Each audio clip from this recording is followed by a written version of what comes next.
नमस्कार. कुकिंग मराठी तडका या यूट्यूब चॅनलमध्ये आपले सर्वांचे परत एकदा खूप खूप स्वागत आहे. 14 एप्रिल आज विश्वरत्न बोधिसत्व डॉक्टर बाबासाहेब आंबेडकर यांची 134वी जयंती आहे. तर ही जयंती पूर्ण विश्वभरामध्ये खूप अति अशी उत्साहाने साजरी केली जाते. तर आम्ही सुद्धा आमच्या घरी आता आमच्या प्रमाणात आमच्या ह्याच्यानुसार आम्ही जयंती साजरी करणार आहेत. तर त्यासाठी मी तुमच्यासाठी एक खास जयंतीनिमित्त रेसिपी घेऊन येणार आहे. तर अतिशय चटकदार आणि चमकदार अशी रेसिपी मी तुमच्यासोबत शेअर करते. चला तर मग आपण रेसिपी करू.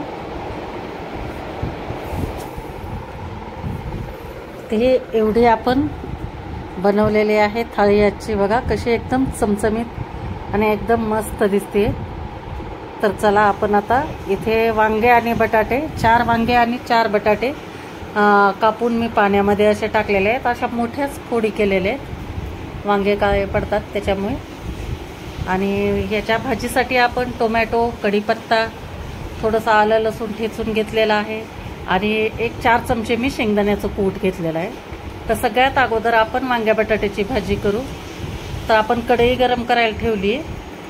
तोपर्यंत मसाले दाखवते तुम्हाला. कांदा लसूण मसाला, लाल तिखट आणि बेडगी मिरची पावडर 1 चमचा घेतलं आहे. धने पावडर अर्धा चमचा आहे आणि हळद पाव चमचा आहे. तर आता कढई गरम झाली. याच्यामध्ये आपण 2 चमचे तेल टाकले आणि तेलामध्ये जिरे आणि मोहरी आपण टाकून घेतलेलं आहे. जिरे मोहरी छान फुलल्यानंतर आल्या लसूण जे आपण खलबत्त्यामध्ये ठेचून घेतलं होतं ना ते टाकलेलं आहे. आणि त्याला छान असं आपण थोडं फ्राय करून घ्यायचं एक अर्धा मिनिटभर. मस्त त्याचा सुगंध सुटला पाहिजे. आणि थोडासा कलर चेंज झाला की लगेच आपण याच्यामध्ये कढीपत्ता टाकणार आहे. ताजा असा कढीपत्ता टाकलेला आहे. कढीपत्ता पण चांगला तडकल्यानंतर आपण लगेच याच्यामध्ये टोमॅटो टाकून घेऊ. गावरान टोमॅटो घेतलेला आहे, एक मोठा बारीक कापून घेतलेला आहे. आणि टोमॅटो टाकल्यानंतर थोडंसं आपण मीठ टाकणार आहे पाव चमचा. लवकर नरम होतात टोमॅटो त्याच्यामुळे थोडंसं टोमॅटो टाकल्यानंतर थोडंसं मीठ टाकायचं आणि 2 मिनिट छान याला परतून घ्यायचं आहे. आणि चांगले आपले टोमॅटो नरम झाल्यानंतर जे आपण मसाले घेतले होते हे कोरडे, कांदा लसूण मसाला, लाल तिखट, बेडगी मिरची पावडर, धने पावडर आणि हळद हे सगळं आपण एकत्र टाकून घेतलेलं आहे. आणि याला पण छान असं 1 मिनिटभर चांगलं तेलामध्ये तळून घ्यायचं आहे. म्हणजे छान ह्या मसाल्यांचा सुगंध सुटेल. आणि चांगले मसाले तळून झाले की नंतर आपण हे वांग्या बटाट्याच्या ज्या फोडी केलेल्या आहेत त्या आपण टाकून घेऊ. आणि फोडी टाकल्यानंतर छान एकदम परतून घ्यायचं आहे आपल्याला. याच्यामध्ये पाणी नाही टाकायचं. आत्ता चांगलं परतून घ्यायचं आहे एकदम. पूर्ण जे आपलं तिखट मीठ जे टाकलेले आहेत मसाले आहेत ते सगळे आपल्या वांग्या बटाट्याच्या फोडीला लागलं पाहिजे. हे अशा पद्धतीनं आपण पूर्ण छान मिक्स करून घेतलेलं आहे. मस्त एकदम झणझणीत भाजी होणार आहे आपली. आणि याच्यानंतर आता 4 चमचे शेंगदाण्याचं कूट टाकते आणि छान मिक्स करून घ्यायचं. आणि चांगलं मिक्स केल्यानंतर आपण हे भाजी वांगे आणि बटाटे शिजण्यासाठी आपण पाणी टाकणार आहेत. थोडंसं एक अर्धा ग्लास पाणी टाकणार आहे. आणि मंद गॅसवर 10 मिनिट आपल्याला एकदम छान शिजू द्यायचे. तोपर्यंत बाकीची आपण तयारी करू. मिक्स करून घ्यायचं आता आणि गॅस एकदम बारीक करायचा. तोपर्यंत आता दुसरीकडे आपण दुसरं काही जो पदार्थ बनवायचा आहे त्याच्याकडे जायचं आहे. त्याच्या अगोदर थोडंसं मीठ टाकून घेते मी. चाकून बघितलं आहे आत्ता. तर मीठ सुरुवातीला आपण अगदीच कमी टाकलं होतं. तर आता अजून थोडंसं मीठ टाकलं आणि शिजू देऊ आपण. उकळी पण आली. मंद गॅस करायचा आणि झाकून ठेवायचं 10 मिनिट. तर आपण आता मसाले भात करणार आहे. त्यासाठी आपण कांदा घेतलेला आहे 1, नंतर बटाटा घेतला आहे, बटाट्याचे काप, हिरवी मिरची घेतलेली आहे, टोमॅटो आहेत, आलं लसूण ठेचून घेतले, शेंगदाणे आहे, कसुरी मेथी आणि थोडासा बिर्याणी मसाला. आणि हे 2 वाटे जिरा राईसचे तांदूळ आहेत. स्वच्छ धुवून घ्यायचे हे. तर आता झटपट आपण कुकरमध्ये करणार आहे. तर 2 चमचे आपण तेल टाकलेलं आहे याच्यामध्ये. 2 चमचे तेल चांगलं कडक गरम झाल्यानंतर आपण याच्यामध्ये जिरे आणि तेजपत्ता टाकून घेऊ. जिरे चांगले फुलू द्यायचे.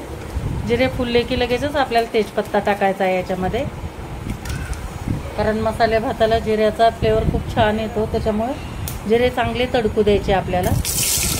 आणि याच्यानंतर तेजपत्ता टाकून झाला की लगेच एक कांदा आपण जो उभा कट करून घेतलेला आहे मोठा, तो टाकून घेऊ. आणि त्यालाही आपल्याला 1 मिनिटभर आपल्याला परतून घ्यायचं आहे तेलामध्ये चांगलं. अशा पद्धतीनं लाल होऊ द्यायचं नाही आपल्याला. आणि ज्या आपण मिरच्या घेतलेल्या आहेत त्याचे मोठे मोठे तुकडे मधून असं कापून घेतलेले आहेत, तर ते टाकायचे. म्हणजे आत्ताच टाकलं म्हणजे जरा थोडंसं तिखट होतं, त्याच्यामुळं अगोदरच टाकायचं. नंतर आल्या लसणाची 1 चमचा पेस्ट टाकलेली आहे आपण, खलबत्त्यामध्येच कुटून घेतलेला आहे. आलं आणि लसूण 8-10 पाकळ्या लसणाच्या आहेत आणि अर्धा इंच आल्याचा तुकडा आहे, हा ठेचून घेतलेला आहे. आणि नंतर 1 टोमॅटो घेतला आहे, तो पण उभा कट करून घेतलेला आहे, तोही टाकून घेऊ आपण. आणि त्यालाही टाकून परत मिनिटभर आपण परतून घ्यायचं आहे. आणि याच्यानंतर आपण लगेच त्याच्यामध्ये बटाटे टाकून घेऊ. जे आपण बटाट्याचे काप करून घेतलेले होते, पातळ स्लाइस आहेत ते, कारण हे पटकन शिजतात त्याच्यामुळे आपण शेवटी टाकलेले आहे. बटाट्याच्या फोडी जर केल्या तर अगोदर टाकायच्या. तर ह्या बटाट्याच्या कापानंतर आपण शेंगदाणे पण टाकून घेतलेत लगेच. आणि छान एकजीव करून घ्यायचं. आणि लगेच आपण जे धुवून ठेवलेला तांदूळ होता तो आपण टाकून घेणार आहे आणि छान परतून घ्यायचं. एकजीव करून घ्यायचं आहे पूर्ण. आणि नंतर आपण 1.5 चमचा बिर्याणी मसाला आहे तो टाकला. कुठल्याही कंपनीचा घ्या तुम्ही किंवा घरी बनवा. घरी जरी बनवला तरी पण चालेल, मी घरीच बनवते. आणि याच्यानंतर आपण 2 वाटी जर तांदूळ घेतलेले आहेत तर 2 ते 2.5 वाटी आपण पाणी टाकणार आहे. 4 वाटी हे टाकणार आहे पाणी, 4-4.5 वाटी. आणि छान मिक्स करून घ्यायचं आहे याला. चवीनुसार आता मीठ टाकू. मीठ टाकलेलं नव्हतं आपण. आणि सगळ्यात शेवटी थोडंसं एकदम आणखी छान चव वाढवण्यासाठी आपण याच्यामध्ये 1 चमचा कसुरी मेथी थोडीशी शेकून घेतलेली आहे आणि हातावर अशी चोळून घेतली, ते टाकू. कोथिंबीर टाकायची लगेचच वरतून, कारण कोथिंबीर आपण आल्या लसणामध्ये वाटून घेतलेली नाही, अशीच टाकतोय आपण कापून, त्याच्यामुळं कोथिंबीर पण टाकायचं आहे. आणि सगळ्यात शेवटी साजूक तुपाचा 1 चमचा आपण टाकून द्यायचा आहे. छान एकदम सुगंध छान येतो तुपामुळे.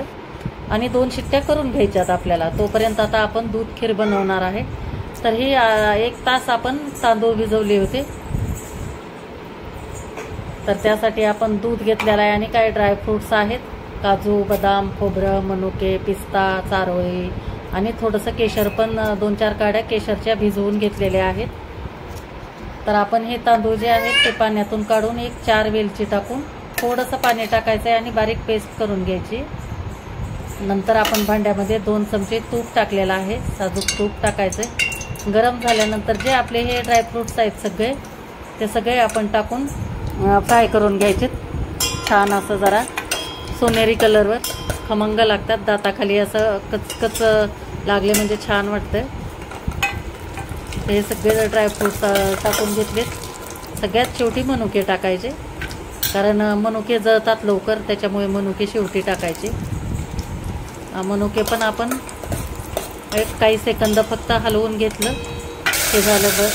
लगेच आपण याच्यामध्ये 2 मोठे असे वाट्या आहेत, त्या 2 वाट्या मी पूर्ण साईसहित दूध टाकलेलं आहे. छान ढवळून घ्यायचं आहे. तुम्हाला जितकी खीर पाहिजे त्या प्रमाणामध्ये तुम्ही दूध घ्या. आणि आता 2 वाटी याच्यासाठी 1 वाटी मी साखर टाकलेली आहे. आणि साखर टाकून छान ढवळून घ्यायचं आहे आपल्याला. आणि थोडंसं गरम झालं की लगेच आपण जे वाटून घेतलेलं होतं तांदूळ आणि वेलची ते टाकून घेऊ. आणि लगेच केशर पण टाकून घेऊ लगेच. आणि उकळी आल्यानंतर मंद गॅसवर आपल्याला चांगलं ढवळून 10 मिनिट छान शिजू द्यायचं, म्हणजे चांगली आपल्या खीरला कलर छान येतोय. तर आपण ठेवून देऊ, खीर शिजती तोपर्यंत आपण पालक पकोडे करणार आहेत. तर ही 1 जुडी पालक मी धुवून चिरून घेतलेली आहे. 1 कांदा आहे, कोथिंबीर आहे आणि थोडासा लसूण घेतलेला आहे. तर आता थोडंसं लसूण आणि जिरे आपण वाटून घेऊ. 10-12 पाकळ्या लसणाच्या आहेत आणि जिरे अर्धा चमचा आहे ते टाकलेलं आहे. नंतर आपण पालक आता काढून याच्यामध्ये टाकू, एका बाउलमध्ये टाकतो. नंतर आपण त्याच्यात पालकमध्ये लगेच कांदा टाकणार आहे. अतिशय वेगळ्या पद्धतीचे आणि अतिशय खमंग चविष्ट असे हे पकोडे होतात. कोथिंबीर टाकू. नंतर लसूण आणि जिरे ठेचलेले आहे ते टाकू आपण. हळद टाकायची आणि चवीप्रमाणे आपल्याला मीठ टाकायचं आहे. आणि याच्यानंतर आपण बेसन पीठ टाकून घेऊ. तर मी पूर्ण 1 कप भरून बेसन टाकलं. आणि याच्यानंतर आपल्याला लाल तिखट पण टाकायचं आहे. लाल तिखट विसरले होते मी टाकायचं, तर लाल तिखट पण टाकून घेते. 1 चमचा भरून तुमच्या तिखटानुसार टाका. छान मिक्स करायचं आहे आणि आपल्याला 10 मिनिट ह्याला भिजू द्यायचं आहे. आणि करायच्या अगोदर फक्त चिमूटभर आपण खाण्याचा सोडा टाकायचा आणि भिजू द्यायला ठेवायचं. तर इकडे आपण 1 वाटी दह्यामध्ये 3 वाटी पाणी टाकून छान ताक असं ढवळून घेतलेलं आहे.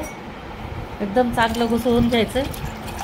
उन्हाळ्याचे दिवस आहेत, जेवण केल्यानंतर ताक प्यावंसंच वाटतं.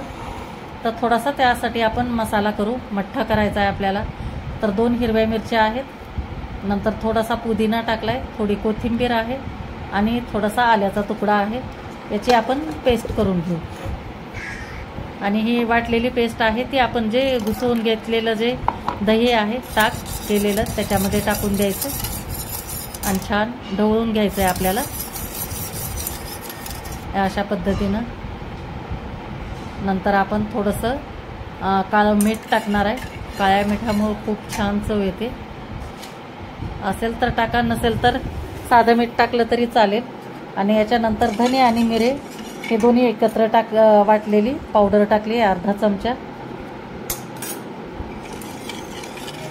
आणि छान मिक्स करून घ्यायचं आहे. थोडं आणखी मी काळं मीठ टाकलेलं आहे. आणि थंडपणासाठी आपण आईस क्यूब टाकलेले आहेत. तोपर्यंत आपलं पकोडे आपण करून घेऊ. भजे, पालक भजे करून घेऊ. पीठ छान भिजलेलं आहे. आता तेल पण चांगलं गरम झालंय आणि छान गरमागरम आपलं पकोडे करून घ्यायचेत आपल्याला. आणि खमंग एकदम सोनेरी कलरवर छान असं तळून घ्यायचेत. मस्त कुरकुरीत होतात. आणि थोडासा आपण खायचा सोडा टाकल्यामुळे पण एकदम असे फुलतात ते छान. तेल चांगलं निथरून घ्यायचंय. ते आपण आता सगळे पकोडे तळून घेऊ एकदा. याच्यानंतर आपल्याला पुऱ्या पण करायच्याच आहेत. झाला आता पुऱ्या झाल्यानंतर आपला पूर्ण जयंतीचा पूर्ण आपला स्वयंपाक तयार होतो. बघा किती सुंदर कलर आलेला आहे, एकदम मस्त. तर काढून घ्यायचंय. आणि याच्यानंतर हे आपण कणिक काही मी भिजवलेलं तुम्हाला दाखवलं नाही. आपलं नॉर्मल जसं आपण मळतो तशीच कणिक मळलेली आहे. फक्त त्याच्यामध्ये थोडासा ओवा टाकलाय आणि मीठ टाकून छान ही करून घेतली, घट्ट मळून घेतली. आणि नंतर पुऱ्या लाटून त्याच तेलामध्ये आपण लगेचच पुऱ्या तळून घ्यायच्या. टम्मा अशा फुगायच्या एकदम छान, एकदम मस्त. आज थोडंसं आपली भीम जयंती असल्यामुळं काहीतरी थोडंसं वेगळी चमचमीत असं प्रत्येक घरामध्ये बनतंच. तर त्यासाठी मी पण बनवलेलं आहे आणि तुमच्यासाठी ही रेसिपी मी शेअर केली. तर मंडळी, हे अशा प्रकारे आपले भीम जयंतीसाठी खास अशी रेसिपी तयार झालेली आहे. मस्त पालक पकोडे आहेत, पापड आहेत, टम्म फुगलेल्या अशा पुऱ्या आहेत, मसाले भात आहे, वांग्या बटाट्याची भाजी आहे आणि एकदम मधुर अशी तांदळाची खीर आहे. आणि उन्हाळा म्हणल्यानंतर आता हा मठ्ठा आलाच पाहिजे. तर हा मठ्ठा. तर कशी वाटली तुम्हाला माझी आजची रेसिपी नक्की मला कमेंट करून सांगा. व्हिडिओ जर आवडला असेल तर लाईक करा, शेअर करा आणि चॅनलला नवीन असाल तर सबस्क्राईब करा. थँक्यू.